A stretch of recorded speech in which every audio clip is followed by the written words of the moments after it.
Chapter 5 introduction to Euclid geometry.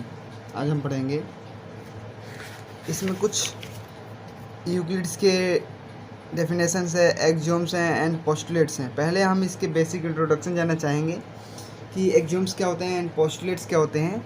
Euclid कौन थे? ये मैथमेटिशियन थे जो कि कुछ उन्होंने पोस्टुलेट्स दिए एंड एक्सियोम्स दिए थे। तो उसके सबसे पहले हम यही जानना चाहेंगे कि ये जो एक्सियोम्स होते क्या हैं और ये पोस्टुलेट्स होते क्या हैं।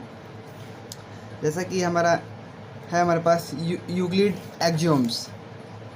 फर्स्ट हमारा एक्सियोम है हमारे पास axioms, things which are equal to same things are equal to one another. जैसा कि हमने एग्जांपल लिया, a बराबर b है एंड c बराबर b है। a बराबर b है एंड c बराबर b है, तो a बराबर क्या होगा? c के बराबर होगा। यही कह रहा है, things which are equal to same things and are equal to one another. ये थिंग्स इसके इक्वल है, सेम है बिल्कुल, c b के इक्वल है, ये भी दोनों में सेम है, कॉमन चीज़ है। तो ये जो a और c होगा ये भी इक्वल होगा। ये हमारा फर्स्ट एक्सियोम्स कहता है यूक्लिड का। सेकंड जो एक्सियोम है हमारे पास, क्या कहता है? Second axiom, if equal are added to equal the all wholes are equal are in added. जैसे कि हमारे पास 2 है, ये 2 हो गया, ये इक्वल 2 हो गया। इक्वल हमें बोथ साइड ऐड करना है, लेफ्ट साइड भी एंड राइट साइड भी। यहाँ पर मैंने 1 ऐड कर दिया और यहाँ पर भी हमने क्या कर दिया? 1 ऐड कर दिया। जो इनको सॉल्व करने के बाद आएगा हमारे पास 3 बराबर 3, तो ये भी इक्वल ही आएगा। ये हमारे पास इसका सेकंड एक्सियोम कहता है यूक्लिड का। If equal are added to equals the wholes are equal. तो यही हमारे पास, इन दोनों में हमने इक्वल ऐड किया और इक्वल हमारे पास आंसर भी है, तो यही हमारा सेकंड एक्सियोम कहता है। जो हमारे पास थर्ड एक्सियोम कहता है, if equal are subtracted from equal the remainders are equal. इसमें हमने क्या किया था? ऐड किया था। इसमें क्या करेंगे? सब्ट्रैक्ट करेंगे। जैसे हमारे पास 5 है, इक्वल 5, -3 किया आपने, यहाँ पर भी -3 किया, तो क्या है? 2 आया, इक्वल टू 2 आया। तो यहीं आपने क्या किया?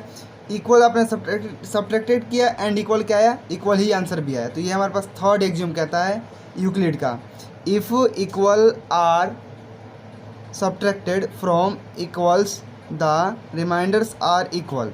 यह हमारे पास थर्ड एक्सियोम कहता है।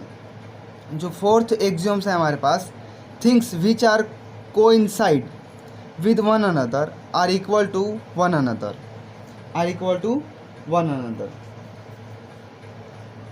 जैसे हमारे पास ये हमारे पास सर्कल हो गया और ये भी हमारे पास सर्कल हो गया।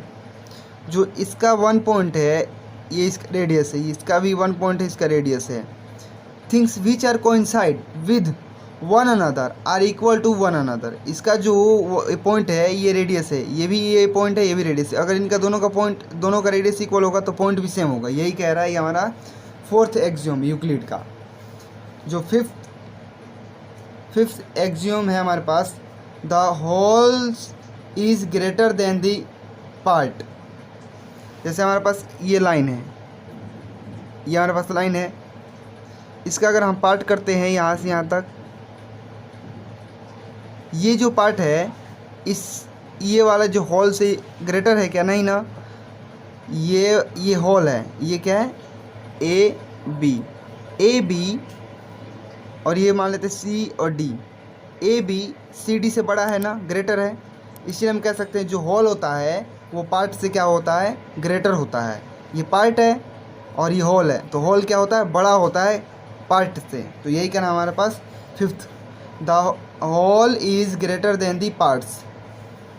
सिक्स्थ है हमारे पास, things which are half of the same things are equal to one another. जैसे हमारे पास कोई थिंग्स है, उसका अगर हम हाफ करते हैं, 1/2x इक्वल टू a है, हाफ कर दिया, सेम है, इक्वल टू a। और जैसे हमारे पास same 1/2x equal to b होगा वन अनदर के, तो यहाँ पर जो 1/2x इक्वल है a के, तो 1/2x इक्वल टू b के, तो यहाँ पर दोनों ये लेफ्ट हैंड साइड दोनों में इक्वल है, 1/2x इक्वल है, तो इसलिए हम कह सकते हैं ए बी ए बराबर बी होगा, ये भी क्या होगा, इक्वल होगा, सेम होगा। Things which are half of same, same है बिल्कुल, इसमें ये 1/2x कॉमन है, दोनों में सेम है ये। Things are equal to one another, जो अलग थिंग्स हैं वो भी इक्वल टू क्या होंगे, एक दूसरे के वो भी इक्वल ही होंगे।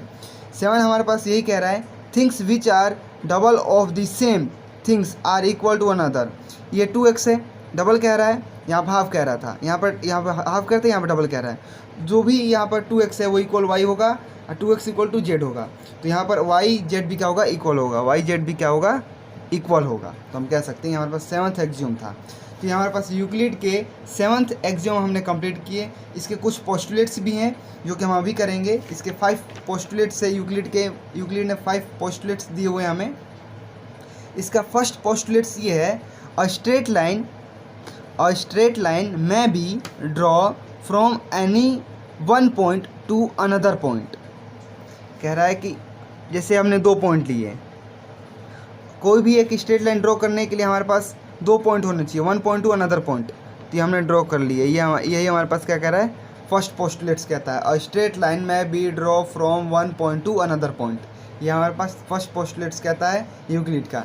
सेकंड पोस्टुलेट्स है हमारे पास यूक्लिड का, a terminated line can be produced infinitely. कोई भी टर्मिनेटेड लाइन, जैसे हमारे पास ये लाइन है, टर्मिनेटेड लाइन जिसका एंड हो चुका है, उसको हम इन्फाइनाइट तरीके से हम क्या करते हैं, बढ़ा सकते हैं। जैसे ये यहाँ से हम इसको डॉट डॉट करके बढ़ा सकते हैं इन्फाइनाइट तरीके से, इसके ये भी बढ़ा सकते हैं। तो यही हमारे पास क्या कहता है, सेकंड पोस्टुलेट्स कहता है हमारे पास ये यूक्लिड का, a terminated line can be produced infinitely. Third हमारे पास कहता है, a circle can be draw with any centre and any radius. A circle can be draw with any centre and any radius. ठीक है, जैसे हमारे पास कोई भी सर्कल लिया हमने, एक सेंटर होना चाहिए, ये रहा, और कोई सा भी रेडियस होना चाहिए, रेडियस लिया और इसको हमने ड्रॉ कर दिया। यही हमारे पास क्या कहता है, थर्ड पोस्टुलेट्स कहता है, a circle can be draw with any centre and any radius. चाहे 5 सेंटीमीटर लो, चाहे 2 सेंटीमीटर लो, चाहे 5 इंच लो, तो उसके हिसाब से हम क्या कर सकते, सर्कल बढ़ता चला जाता है। A right angle are equal to one another. कोई भी राइट एंगल है, जैसे ये हमारे पास ये भी राइट एंगल है, ये भी राइट एंगल है, ये भी 90 डिग्री का है और ये भी क्या है, 90 डिग्री का है। तो यहाँ पर ए बी सी, यहाँ पर क्या सी, ये डी ई एफ, तो ये बी, यहाँ पर क्या, ये भी 90 डिग्री का, ये भी 90 डिग्री का, तो हम लिख सकते हैं ना, ए बी सी बराबर है डी ई एफ के, इक्वल है, क्योंकि ये भी 90 डिग्री, ये भी 90 डिग्री, हम कह सकते हैं। तो यहाँ पर जो हमारे पास 4th पोस्टुलेट्स है वो कंप्लीट हो गया। जो 5th पोस्टुलेट्स है इसका हमारे पास, 5th पोस्टुलेट्स हमारे पास ये कहता है, जो ये 5th पोस्टुलेट्स है हमारे पास, if a straight line falling on 2 straight line make the interior angle on the same side of it taken together less than 2 right angles, then the 2 straight line, if produced infinitely, meet on the that side on with the sum of angles is less than 2 right angles। जैसे हमारे पास क्या रहता है, 2 straight line है, ये 2 straight line, ये 2 straight line, fall on another second line, ये हमारे पास, ये हमने फॉल, दूसरी तीसरी लाइन नहीं हमारे पास, इसको फॉल है। इसके जो इंटीरियर एंगल 1 और 2 है, ये इधर भी इंटीरियर एंगल होगा, ये भी इंटीरियर। जब हम इस पॉइंट को ये आगे बढ़ाते चले जाएंगे तो एक ऐसा समय आएगा एक दोनों मीट करेंगे। यही हमारे पास 5th पोस्टुलेट्स कहता है। तो यहाँ पर जो पोस्टुलेट्स हैं वो कंप्लीट हो गया। इसमें यदि कोई डाउट आता है तो आप कमेंट कर सकते हैं। ये हमारे पास इंट्रोडक्शन टू यूक्लिड ज्योमेट्री आज हमने पढ़ा, Euclid's axiom and Euclid postulates पढ़ा।